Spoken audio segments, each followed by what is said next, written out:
Greetings, programs and users. It is time once again for another episode of Old Nerds Drinking. I am John Patrick, the Master Control Program.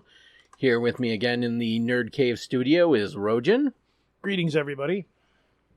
And we are Old Nerds, and today we are both drinking some kind of mule. London Mule. Yep, this is... We're drinking some kind of mule. Oh my god, it's gluten-free. What happened with that? But, pre-mixed drink, London Mule. I don't know who the distiller is of this. Probably just London Mule. Yeah, Gin mule. with natural ginger and lemon lime flavor in a cylindrical tall can. Yep. All right, So, here you go. I guess clink. clink.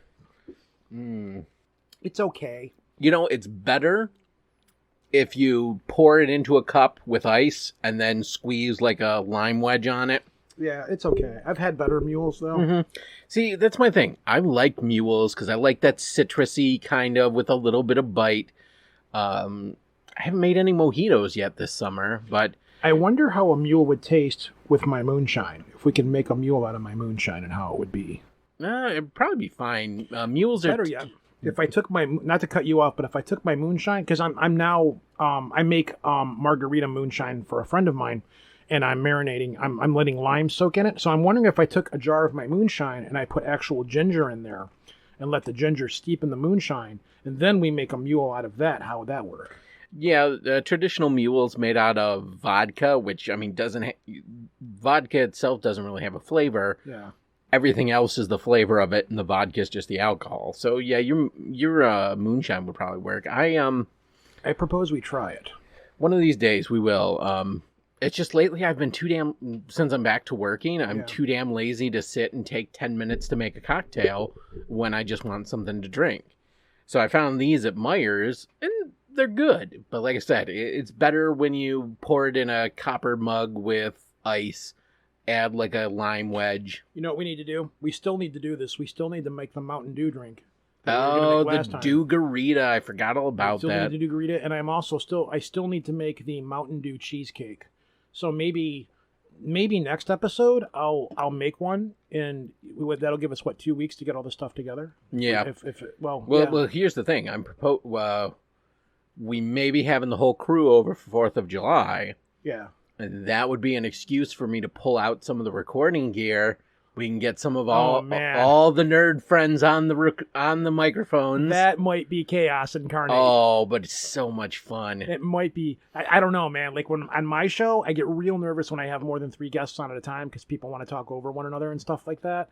We'll see. I mean, I'm willing to give it a shot because I probably won't be here until later in the day on the 4th of July, but I'm probably coming. Yeah. It's a good idea. It's a thought. So anyhow, the mule here, it's okay. There's a weird aftertaste to it of some kind. I can't quite put my finger on it. There are a couple of good canned mules out there. This is okay. I've had worse here. Yeah. Oh God, I've had worse. We've had much worse on the air. So this is drinkable. It's not quite swill. Yeah, it's not quite that whiskey lemonade drink from like issue number 3 or 4 where it was just awful. What it needs is gluten. Yeah, I know. It's like, oh, it's gluten-free. So, since we're doing this, before we get into the harder things, I brought over a bag of Takis, which is Blue Heat. New look, same intensity. And inside there are these, here, I will give you one, and we shall try them on the air. Oh, my God. Yeah, we're going to do this again. Because if there's one thing that we've become, connoisseurs of food and drink on this show, as it seems. Apparently. Which nobody seems to be complaining about, so I'm going to try it.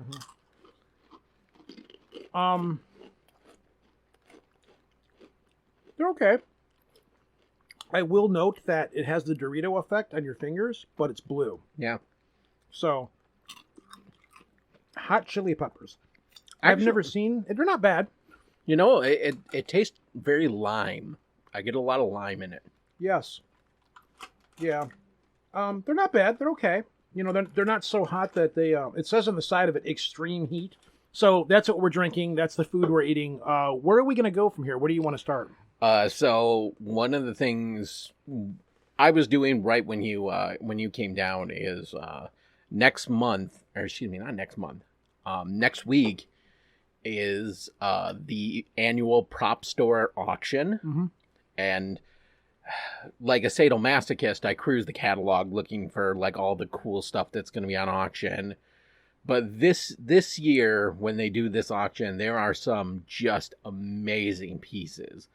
Like, it's one of the Harrison Ford screen-used fedoras from Raiders of the Lost Ark. 2 Muppet heads from the 80s of Statler and Waldorf.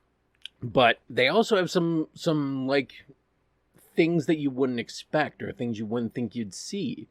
They have the cane Eddie Murphy used in My Name is Dolomite, the Rudy Ray Moore story. The problem is that you already have too much shit. You don't have the money to be going on to a replica prop store and dropping a lot of money on movie replica props. Not that I blame you. No. Like, so, 99% of everything in here is nothing I can afford. Like, then why are you going if you can't afford it?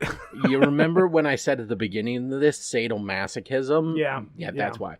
They have the rubber Tech 9 Kurt Russell used in Big Trouble in Little China.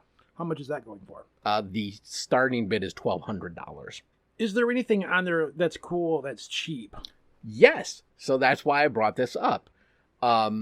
There was a movie in the 90s with Sean Connery and Richard Gere by the name of First Knight. I remember that movie. Yes, and it was a take on the Arthurian legend. Richard Gere was Lancelot. Sean Connery was King Arthur. I forget who played Guinevere. But they actually have a suit of armor, half armor, that Richard Gere wore.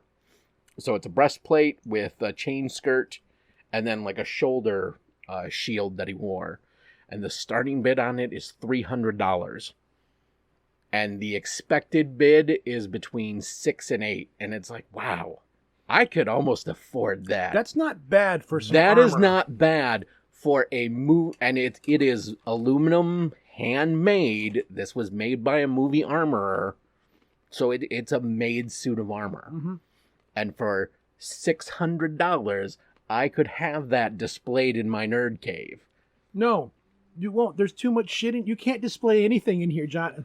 Anybody listening to the show that doesn't understand, John's basement, it's nerd paradise. I will say that. There is GW shit everywhere. There's D&D stuff, like literally everywhere. When I came into the studio tonight, I had to clean off the recording desk because you had pieces for a 40K Titan. A giant Warhammer miniature that I'm 3D printing, and it comes in parts, and I had to glue the parts together so they were sitting on the table, clamped together. Like you would have. There's no room in here for anything at all. Oh, I know. I don't have a place to put it, but like, you know. I know, I get it.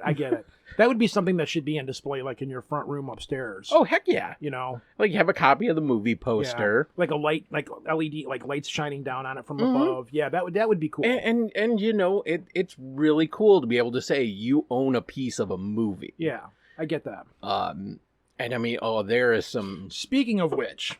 I forgot all about this, and I'm glad you bring it up. I cannot prove that these are real, but they are real. I have movie slides downstairs in the basement, and I'll give you a couple of them that are from the original. They are from the cutting room floor of the original Star Wars movies when they were going in and doing editing. Mm-hmm. The stuff that they edited out, certain scenes that they edited out. I have tiles of these scenes that was given to me by a guy who worked on the original Star Wars movie back in the day. And he was just cleaning all the stuff up, and for whatever reason, he kept them. The problem is I have no way of proving or verifying that these are actually real, other than this guy's word. And I do believe what he says, because that was what he did for his time. He used to work on movie props and models and stuff way back in the day. And then he got a job working for one of the big three, helping to sculpt cars and stuff out of clay for demo models. So I will give you some of these. And they're just all of these different pieces of movies that were left on the cutting room floor from the initial original cut of them, with the master cut that they make the rest of the copies from. And I can't prove that they're real, but you can hold them up in the light and look at them, and there's some Tarkin, and there's some Luke Skywalker ones and stuff like that. We talked about, I used to work at the Wind-Up Movie Theater, and we had to cut the movies together. Mm-hmm. And it was so funny because... Which immediately makes me think of Fight Club. So, funny you should mention that. We didn't have porn that we could splice into it when we had to add the reels together. What we did have was a copy of The Frighteners, one of Peter Jackson's first movies with Michael J. Fox. So we would find like the scary bits in this one reel of The Frighteners, and we'd use that when we were splicing together the movies. So for a split-second scene, the little tiny cigarette burn would pop up in the corner, and for a split second, you would have a movie sliced into it. No, because the cigarette burns were from where you would have multiple projectors, each with one reel. This was, you would have the giant platter with the whole movie on the platter. Yep. So you wouldn't see the cigarette burn. Okay. But yeah, so you would see that split second of a scene, or like a frame or two of The Frighteners. I used to have a box of trailers, like film trailers, and one of them was The Phantom Menace. And I'm kind of sad I got rid of it. They're not really worth anything. But even still, it's cool to have. Right. Yeah. But yeah, so like in the prop store auction, they have Ewan McGregor and the guy who played Darth Vader in Episode 3, Hayden Christensen. Mm-hmm. They have their dueling lightsabers from Attack of the Clones. Or not Attack of the Clones. What was the third one? Revenge of the Sith. Revenge of the Sith. Which is probably the best of the three. Yeah. So like the carbon fiber stunt blades that they were whack at each other with. They've got those in the auction. They have Eddie Valiant's Toon Gun from Who Framed Roger Rabbit. The physical prop of it. Mm-hmm. There's a bunch of stuff from Aliens and the Aliens versus Predator movies in there. It's funny you bring that up. I'll get to that in a minute, but go ahead. No, You're done. I purposely did this to segue you into your... So I have found a modern, updated recording of the original Alien book that the movie Alien was based off of. And I think it was written by Alan Dean Foster. So I went back and started listening to that. And it's really good, but it's very different than the movie. Like, if you listen to it, it's much more like... It takes forever to tell the story, but it's much more descriptive of everything in the movie. Right. It's very, it's not as like in the movie, everything's much more compacted, but it's a really good book. It really is a good listen to if you are an Alien fan. And I'm about halfway through the first part of it, and it's just really neat to listen to, like after seeing the movie. Which Alien is one of those movies that if you go back and rewatch it, it still holds up pretty well now. Yeah. And it's, how old is it now? Is it 30? No, it's more than 30 years. Yeah, we're pushing 40. That was 81, 82. Yeah, because Blade Runner is pushing 40 at this point as well. Yeah. Because I think he made Alien before Blade Runner, I believe. Did he? Yeah, I think he did. So that shows you how old it is. But that movie still holds up. Special effects, movie writing. It's a little hokey now because of technology and stuff, but it's still a very good, very intense, very cool watch. And I did go back and I listened to the sequel to it on audiobook, and that is also very good. Yeah. Which was like, I wonder if Alien is good. It's written by a different person, I believe. But going back and re-listening to the Alien audiobook that the story was based off of, it's really cool, but like you can see why that book was made into a movie and why Ridley Scott did it and everything. And it's weird because when they're describing stuff in the book, the movie wasn't out yet, so they're trying to describe. This was before they decided to use Giger's artwork or whatever to base it off of. So they're describing the stuff in the book, and you can read the book and you can hear it and you can see why they went. You know what? We need to use Giger's stuff to represent what this book is talking about, because it works so well. Like everything's all organic in the book and how they describe the ship and everything. And it's just really neat to go back and listen to it again, and think back. I remember when I was a little kid when that movie came out. And again, back to drive-ins, we saw it at the drive-in, and it scared the shit out of me when I was a little kid. And it's another one of those where it's, man, back in like the 70s and 80s, they knew how to scare you. Yeah. And you had to build up the suspense. Yeah. Like in horror movies now, I mean, you usually get the gore in the first 10 minutes of the movie. Yeah, slasher films and stuff. Right. Yeah, that's pretty much I'll never forget when they remade The Omen. And it was a big deal because it was coming out on June 6th, 2006. So 666. Yeah. And every single suspenseful moment of the movie was in the goddamn trailer. Mm-hmm. So I hate when trailers do that. So it's like, oh my God, I didn't need to see this movie. The trailer is the movie. Yeah. And Aliens and like Aliens, The Exorcist, Jaws, all those classic movies. No, they spent the whole movie building up the suspense to when you finally see the monster in the third act. Mm-hmm. And it's funny you mentioned the audiobooks because I think we've talked about this before, but about sometime in the last couple of years, one of the original spec scripts for Aliens 3 emerged that was written by William Gibson when he was like the #1 guy in the science fiction universe. When right after he had written Neuromancer and it became like a worldwide phenomenon, they tapped him to write a Aliens 3 script right after Aliens came out. And he wrote a script that was a sequel to Aliens, not the abomination that was Aliens 3. Actually, there is a different cut of Aliens 3 out there that is a far, far better movie. Well, it's, from what I read, the William Gibson script continues the story of Aliens, and Ripley is not in most of the movie. And when they submitted it, it's a script about the Colonial Marines. Michael Bihn's character, Hicks, is like features in it. Bishop features in it. It tells you why there is a Colonial Marine force, that there's this other space government that the corporation governments are fighting against, which are basically space communists. And the whole reason for why there is this Colonial Marine force that's out there. And the studio was like, well, like this series is Sigourney Weaver. Sigourney Weaver's the hero.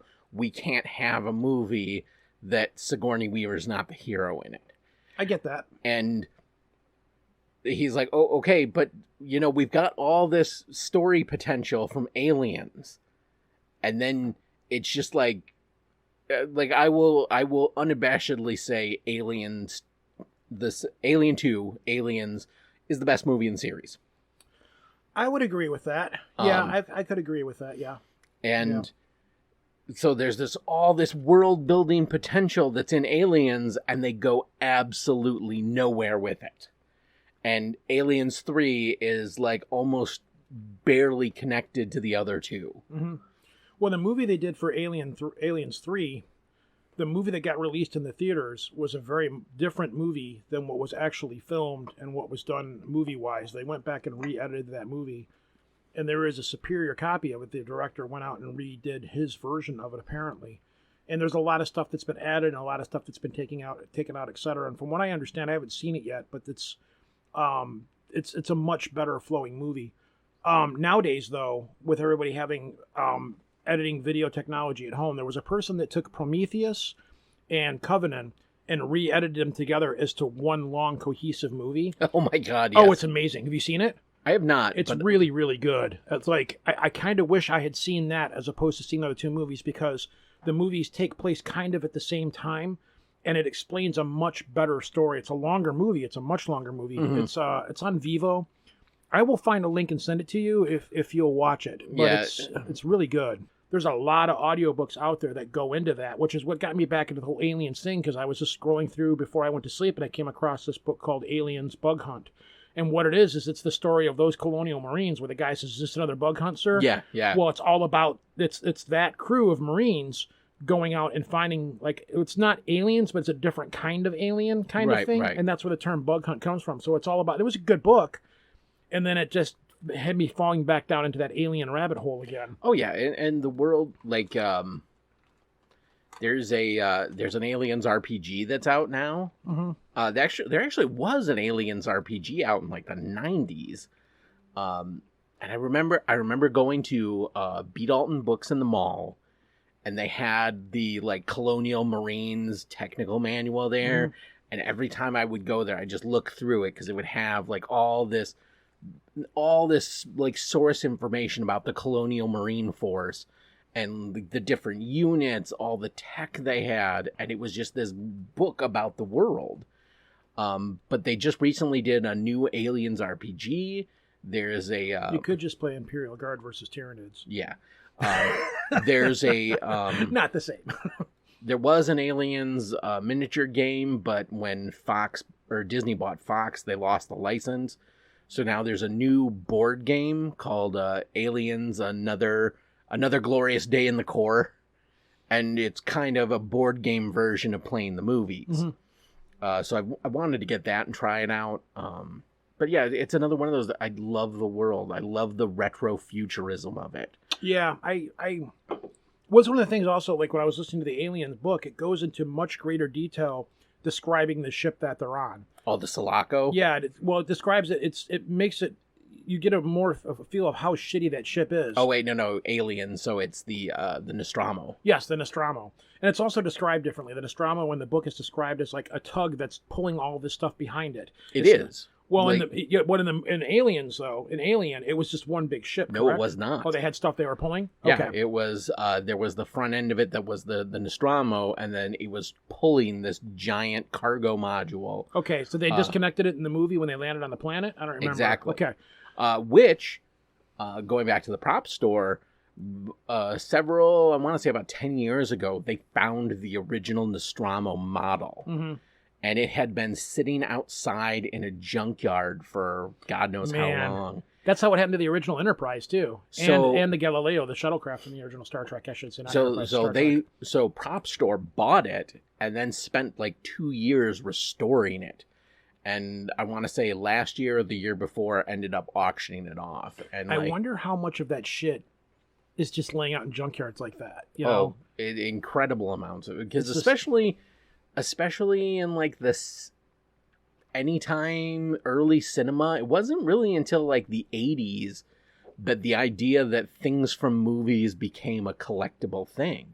Mm-hmm. Like so much of that shit was just thrown out, or it was part of a collection that the studios owned, and they use them for multiple movies.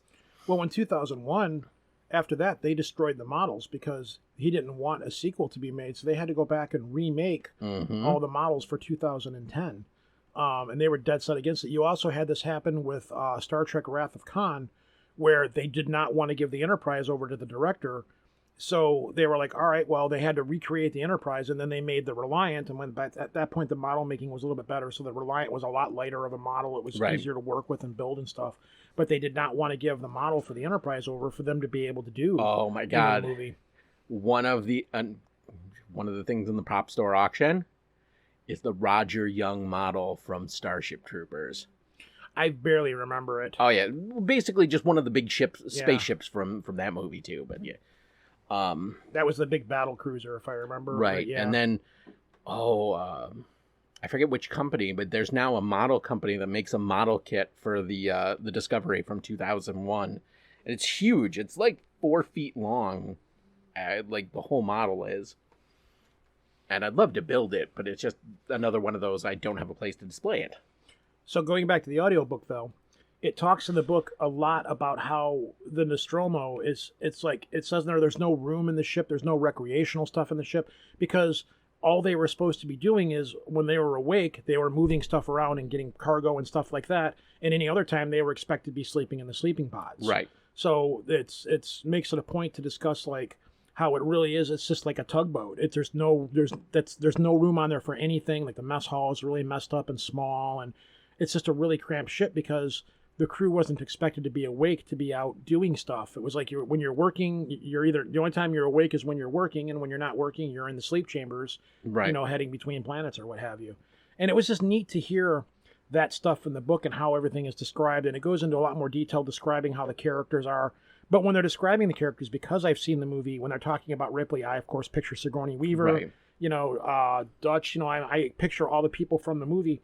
And what's really cool is that, again, this came out before the movie did, and they did a really good job of matching up the characters in the movie to how they are in the book, Where a lot of times when somebody's cast, it's like it's their rendition of the character or what have you. Right. And it makes me have a lot more appreciation for that movie as to how well Ridley Scott matched everything to the book as best as he could. So, and that was like, this might be knowledge to you, when they were building the props for that movie to save on costs, when they're walking around the spacesuits, those are the director's kids in those spacesuits, because it would have cost so much money to make the sets so much larger that it was easier for them to make the sets smaller, and instead of putting actual full-size people into the spacesuits, when they're doing the large shots from back in the distance, they're showing stuff. Those are the kids. Those are the director's kids in the spacesuits. It's like 75% scale. Yeah, so it was a lot cheaper to do it that way. But it's now that and I've gone back and watched the scenes, and now that I know about it, you can kind of tell that they're kids in those spacesuits walking around. But they did that to cut costs. And it still looks cool. I'm like, that's kind of genius. Right. And that makes me go back to, like, I really like movies that use practical effects. And then there's this trend going back to using practical effects as much as possible. Right. And putting stuff in there. But that was one of the things that made that movie so cool, because it was so alien and so strange and so foreign, that they used practical effects to make it look as cool as it did. And I think that's kind of why it still holds up. And I've talked before about how I'm going back and rewatching Farscape. And that show still holds up, but it doesn't hold up as well, because there's scenes in there where you can look at it and go, yeah, the technology for special effects wasn't that great. Right. But the stories were still good stories, but it's still like, oh man, like you're really into the show, and then you'll see like strings, like they got the Skeksis in there playing some alien race, but you can see the clear lines that are opening and closing, the fish lines that are opening and closing their mouth on the puppets, and it's kind of like, oh, it spoils the illusion for me. But still, So, last week when the kids were out of school, one of the first things we did was we took them to the Henry Ford Museum to see the Jim Henson exhibit. Because I'm a huge Jim Henson fan. Oh, Dark Crystal's there. I didn't even thought about that. That makes sense. They have one of the Skeksis there. Wow. They have the main characters from the Dark Crystal, whose names I can't remember. They have David Bowie's costume from the Labyrinth, from the ball scene, and the mannequin that is holding the costume accurately portrays David Bowie's bulge. That's great. Thanks. Oh yeah. But they have the Count, one of the original Count puppets from Sesame Street. They have one of the original Grovers. They have one of the many Kermits there.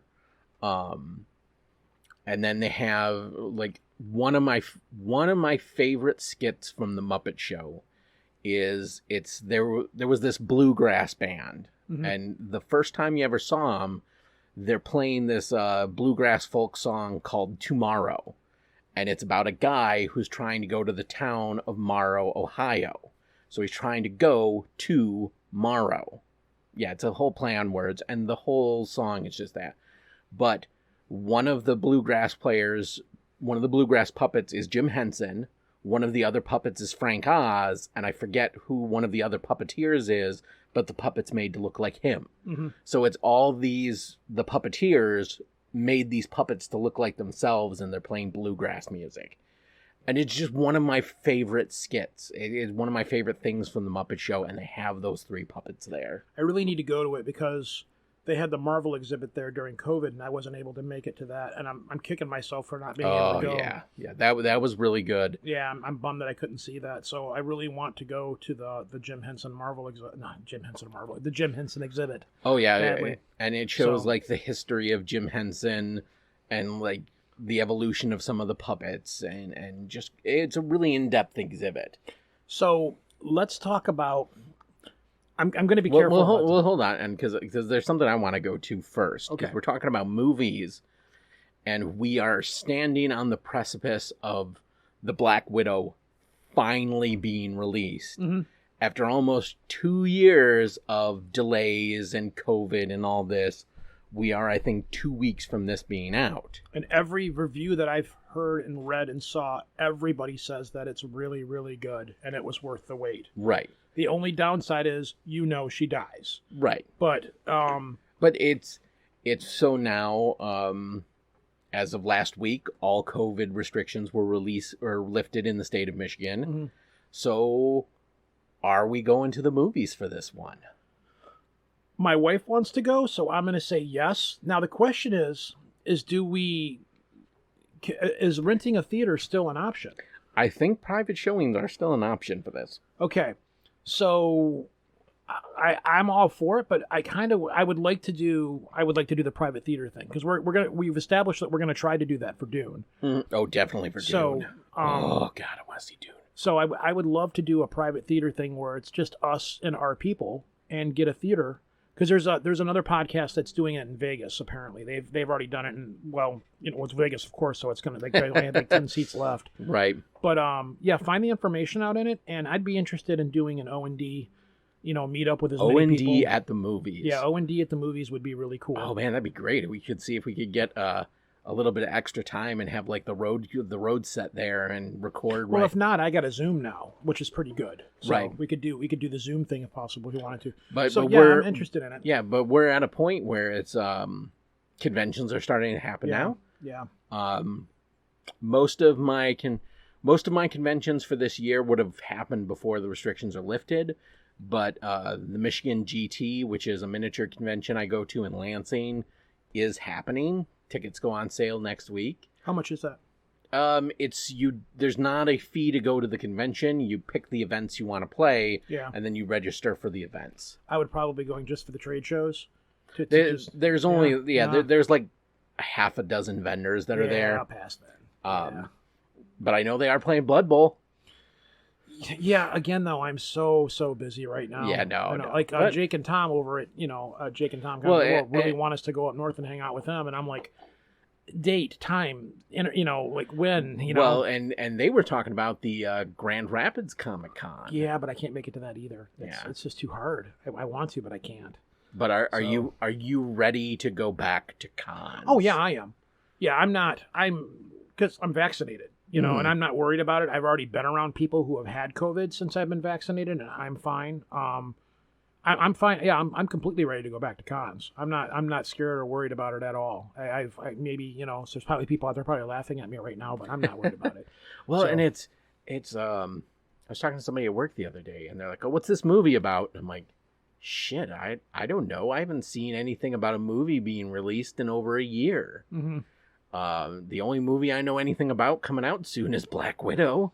Yeah, the Marvel stuff is all we know about. Right. It's really it, because that's the only thing that's out there that really holds any interest to us movie-wise. I don't know what else is really coming out that's movie-wise that I would be interested in going and seeing other than Marvel and Dune. That's it. So it's just this weird time where we're like, oh, movie, like... Well, really, because Marvel had this one in the barrel already, ready to fire. Right. So, it's kind of like, if it wasn't for Black Widow coming out, it would still be like, yeah, movies are open, but what are we going to go see, I wonder if they're going to have any other movies this year. Oh, yeah, you got Shang-Chi coming out, Marvel-wise, but...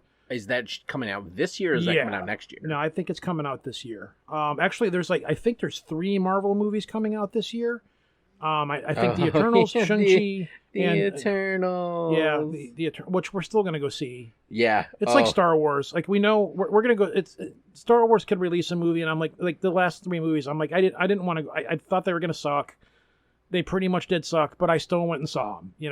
Same thing with Marvel. It's like Marvel's going to come out. And I'm really not interested, other than Black Widow, in the movies that are coming out, but I'm still going to go see them because it's Marvel and, But, Okay, so Shang-Chi is coming out September 3rd. Yeah. So Loki's out. Yeah. We're 3 episodes into Loki. We haven't had a chance to talk since Loki's been out. Yeah. So there may be spoilers coming. There will definitely be spoilers coming.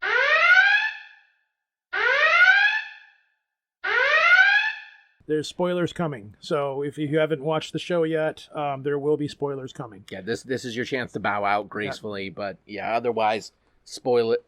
Here there be spoilers. Here there be spoilers.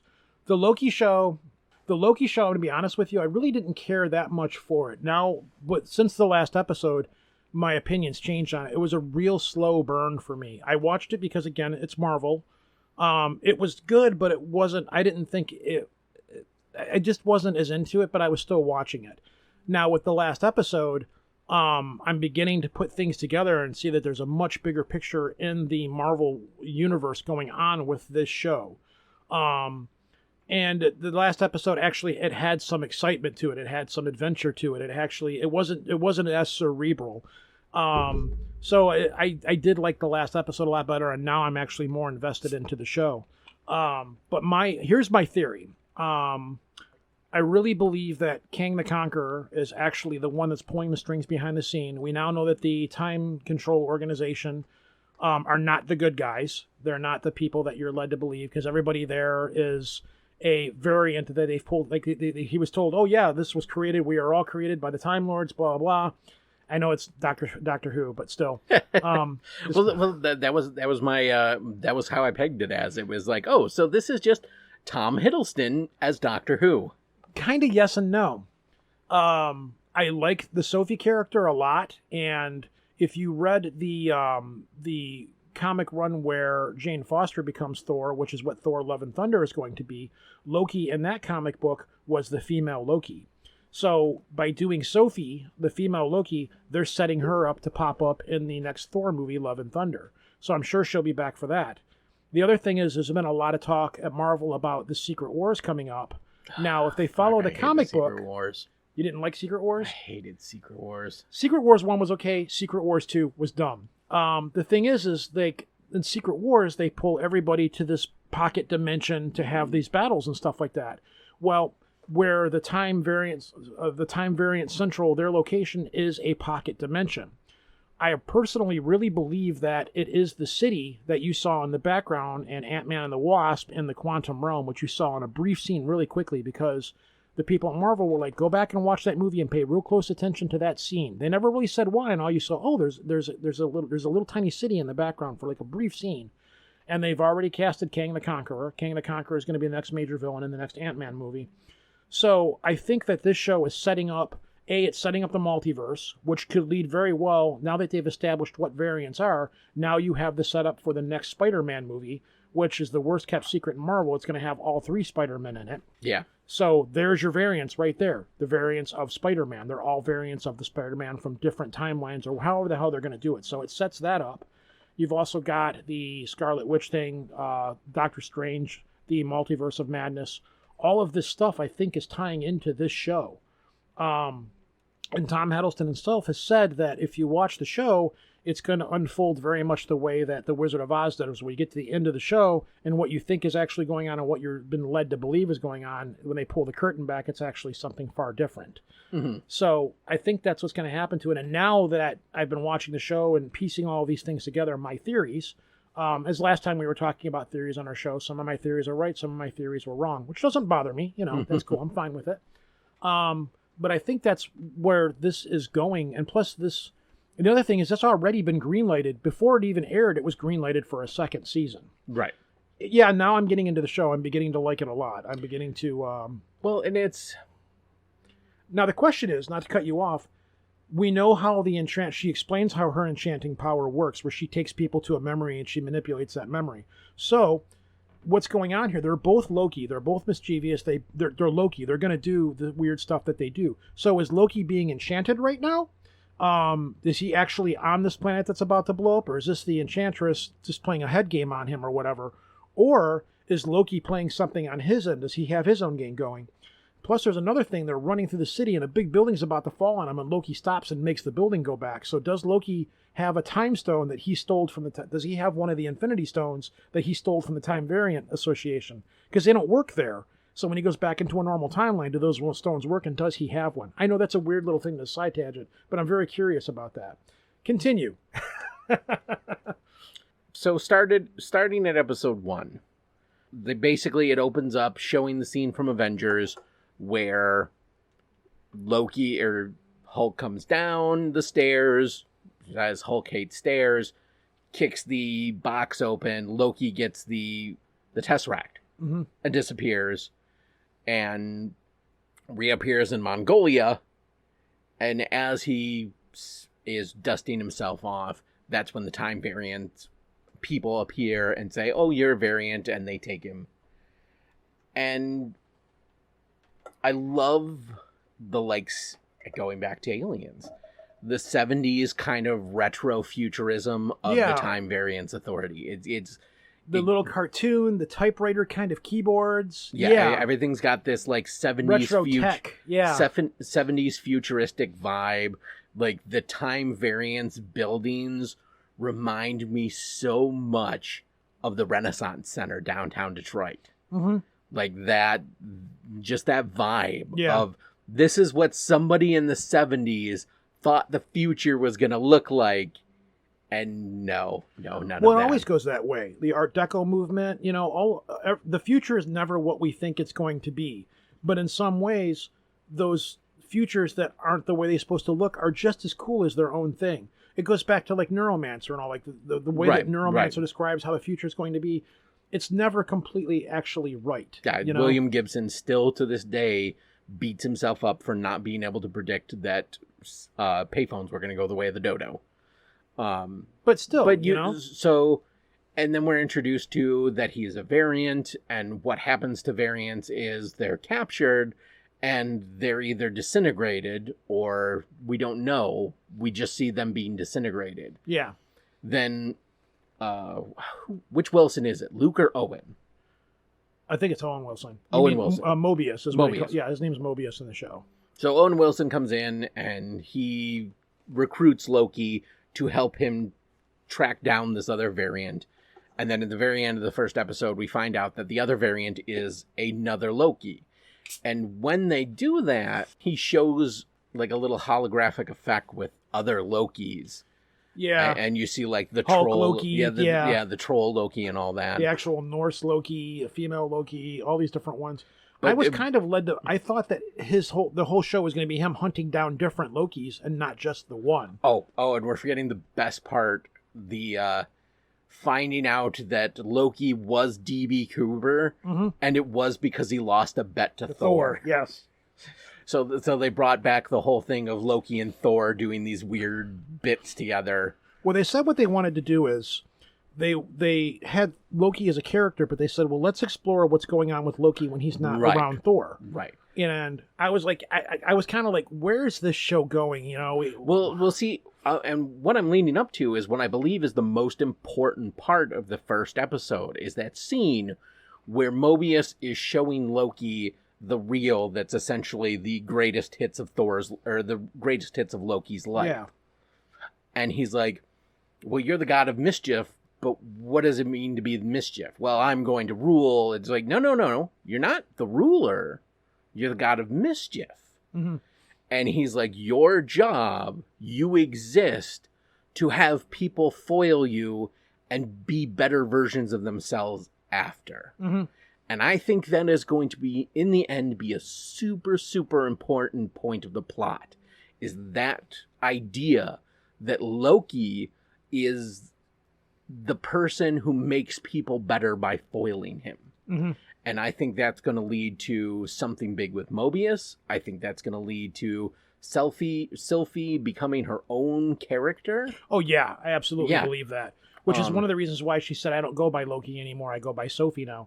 Because Enchantress and Sophie... Yeah. Sophie. Yeah, that was already a character in the Marvel comic books anyways. So all they did was kind of meld those two characters together. I don't think he has a time stone. He just has his own magical powers. Yeah. So, like she's like, oh, you're a halfway powerful sorcerer. Mm-hmm.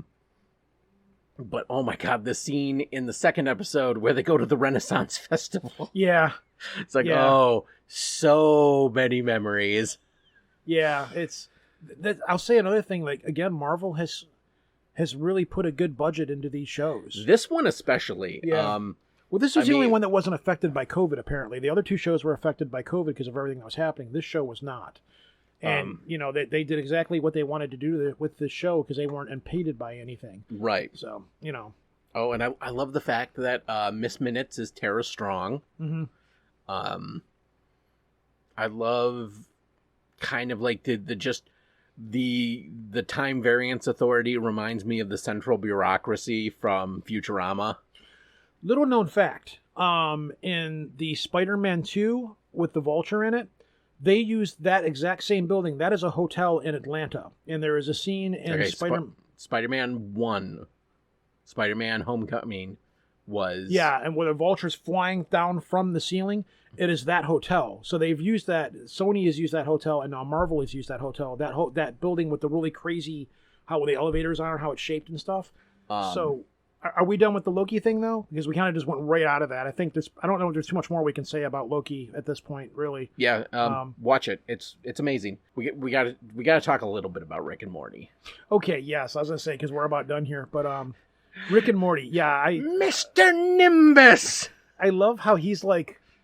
Well, for one, he's a spoof on Namor, right? Obviously. Okay. Before we get into this, right now, you can go on YouTube and watch the first episode of Rick and Morty free. Yeah. So even if you didn't watch it on Cartoon Network, or you don't have one of the places where they show it streaming, you can watch the first episode for free on YouTube. Go and watch it now.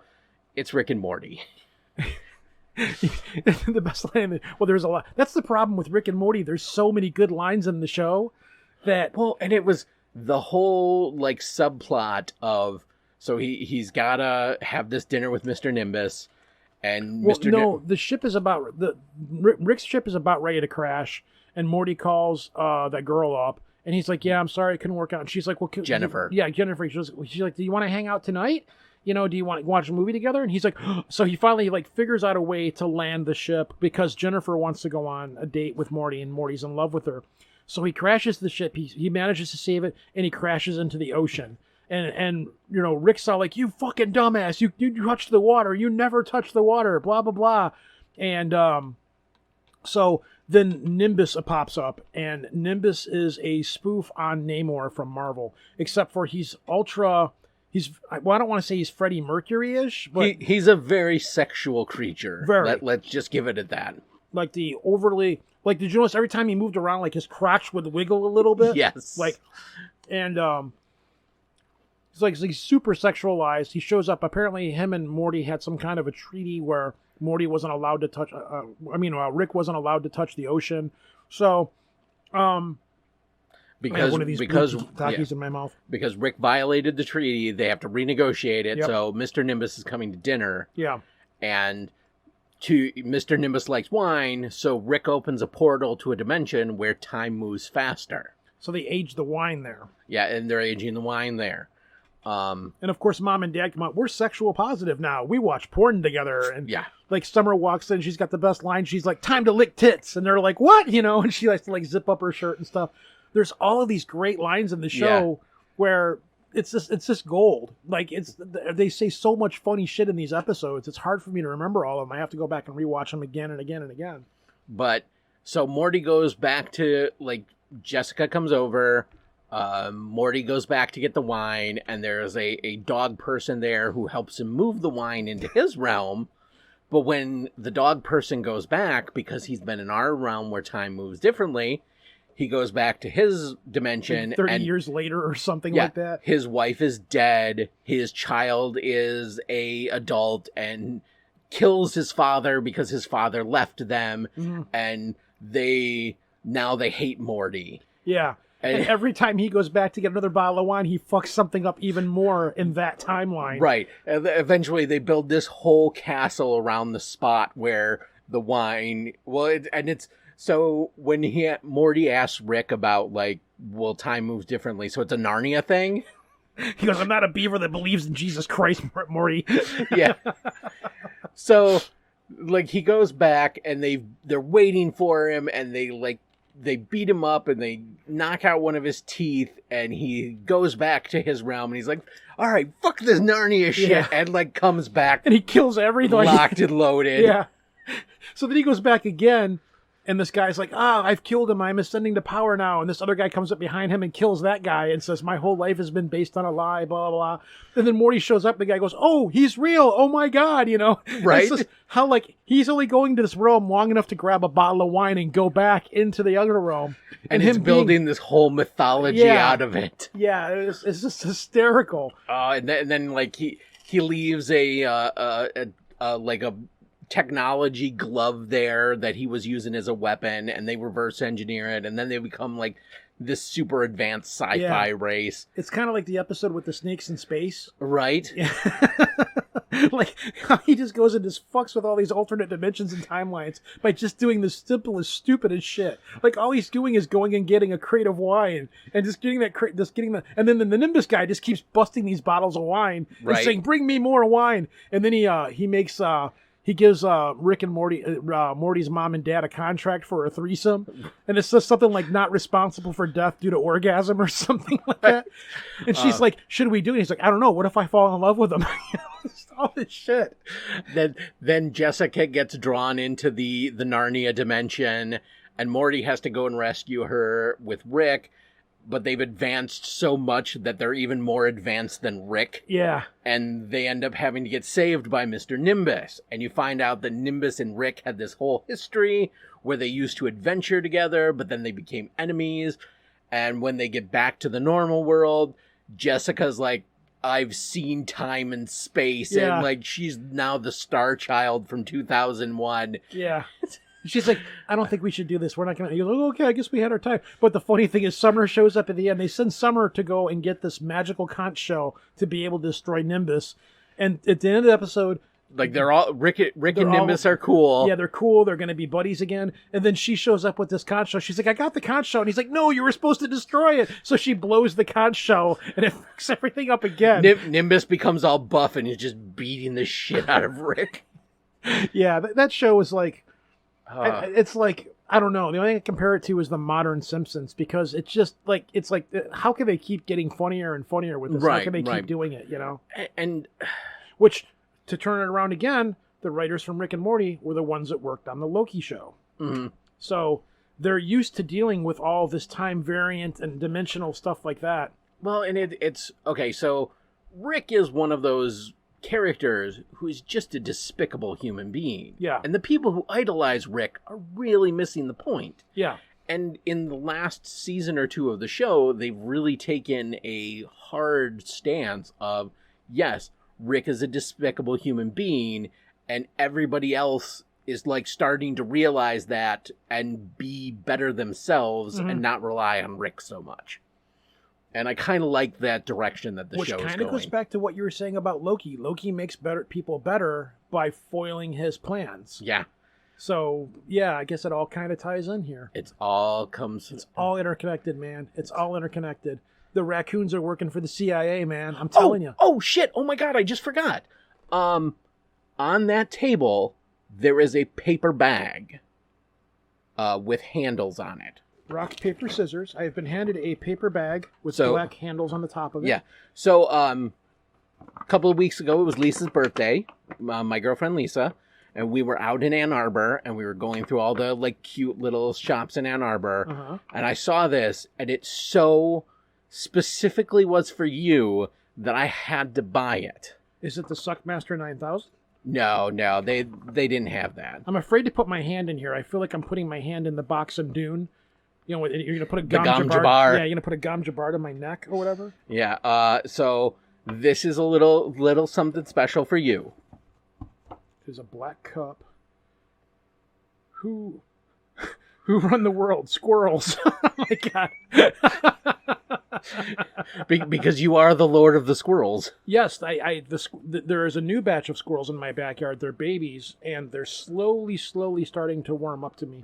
I do miss the squirrels that used to, as much as a pain in the ass as the squirrels that I used to have were, the squirrels that I used to have in my backyard. I got these two massive cottonwood trees in my backyard. So the squirrels that were back there, I kind of became their pet. I don't want to say they became my pets, but they were cool. They'd come up and eat out of my hand and sit on my shoulder and stuff like that. And I was very gentle with them and very respectful with them. I never tried to reach out and pet them or whatever. And we were cool. So the wife and the kids would be like, you're really weird, you know, because you've got these squirrels and shit. So anyhow, one of those squirrels had babies this year. And the old squirrels, like, there was actually times where they would come up and, like, stand at the window, the screen window on the back porch, and they would scratch on the window, like, hey, feed us, human, feed us. One of them was really sick one time, and I actually made it a point to constantly feed that squirrel and stuff until it got better. And that's kind of how I became Squirrel Man. With my superpowers of being able to control squirrels. So you fucked with squirrels, Morty. Yeah. So my wife one day, she was getting up to go to church in the morning, or she was getting up to go do something somewhere or whatever, and she walked out on the front porch, and they were sitting on the railing on my front porch, just looking at her like one of them was on the steps and they were looking. Actually, what they were doing is they were wanting some food or some treats or something. My wife's like, I can't go outside. So she went to go out the back door. Sure shit, there was another squirrel on the back porch sitting on the table next to our back window, like going, hey, where's my food? You know? So, and she's like, I can't go out of the house because your damn squirrels are guarding the house. They're not letting me out. And she's terrified. I'm just walk by them. They're not going to hurt you. So I actually had to go outside with like crackers, Ritz crackers, and throw them out in the yard. So the squirrels would run out to the yard so she could get off the porch to get inside of her truck to be able to leave. And there was another time I was doing something. I was moving something inside out of the house. And I left the back screen door open as I was taking stuff outside. I went in the house, grabbed, so I come back, and one of the little shits ran into the kitchen and hopped up on one of the chairs in the kitchen and was like sitting there like bashing its tail, like making the noise. Right. And I'm like, no, okay, you can't. I mean, I'm okay with you coming in the house, but you're gonna get stuck in here or something. I'm like, so I had to like kind of like shush it. But the thing is like you would expect a squirrel to like run away from you, like and you grab the broom and try to push it, and it wasn't running away. It was like, hey, I want my food, man. So I got the squirrel in the house and I'm trying to get out of the house.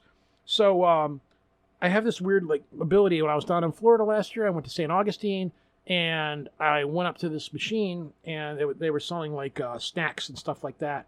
So I grabbed I'm eating these snacks and all of a sudden I look up and there's this circle of squirrels around me and my friend comes out of the bathroom and they're like, holy shit, it is, you know. And so I just lay down on the ground and I'm just like feeding these squirrels by hand as they're running up to me.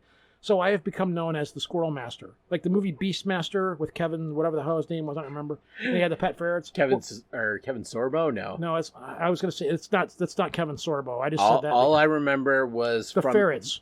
From the 80s, HBO stood for, hey, Beastmaster's on! Yes, exactly.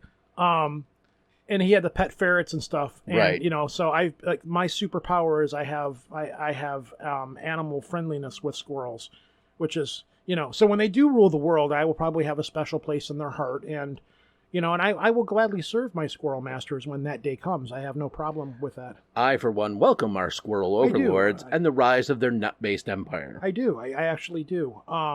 And I go out there all the time, and I still feed the ones in my backyard and stuff. And, you know, I kind of take care of the squirrels. And I wish I could do that with ravens. I wish I could. Oh, my God, yes. I wish there were enough ravens or crows around here that I could befriend some with shiny objects. I would love to do that. I would love to go out and feed them. And when I went down to a trip in Kentucky recently, and there was ravens there. There were crows or ravens or whatever. And we were sitting around drinking beer and stuff, and we left the beer caps sitting on the counter. And we heard the crows out in the trees. We heard ravens or crows. I don't remember what they were. We heard them. And we come back out the next day, and those are gone. And there's little trinkets and stuff laying there. So for the 3 days that I was there, I was doing this weird little gift exchange with these birds. Right. And my friend that came down to hang out with me, they're like, what the hell? They left like these little glass stones there that we use for gaming. And so I would leave, I would leave like a piece of tinfoil and some bottle caps and like the little tops of a beer can out there. And the next day we'd come out the next morning and there'd be something else there. So we were doing this weird like gift exchange back and forth with these birds. I completely forgot to tell you about that. And it was so cool, but I was trying to watch to see them land so I could get pictures of them doing it, but I never actually saw them do the whole gift exchange thing. The really weird part is the last day that I was there, I was getting ready to leave, and I get out to my car, and there was 2 of those glass stones sitting on the hood right in the middle of my car. So they gave me a parting gift of little glass stones. And I've always wanted to have a friendship with crows and ravens or so forth, you know. I just think it would be really neat. But no, I get squirrels, and, you know, I'm cool with it. I'll take what I can get, you know. Yeah. So that's a little something special for you. Thank you. I appreciate it. It's cool. I like it. I like it. This is going to go upstairs into my game room thing up there. I've been getting weird gifts. Reality's weird for me. Things happen in strange patterns. So I've been getting these weird gifts. The forces that be, I'm manifesting cups.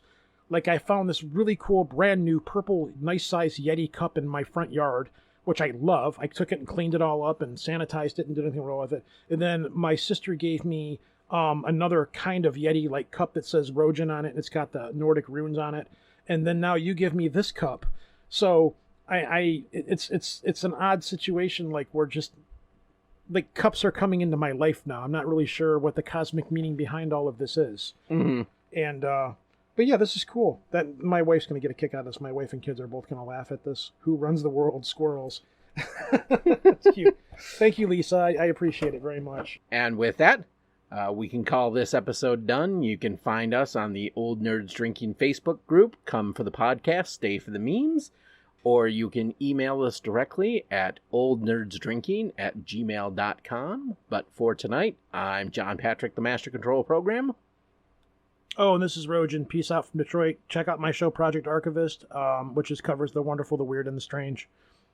Your computer, I'm sorry, but your computer has a face on the back of it here. When the show's over, I'll show you. It's got two eyes. No, I 100% know there's a face on the back of my computer. It's got these weird little teeth back here.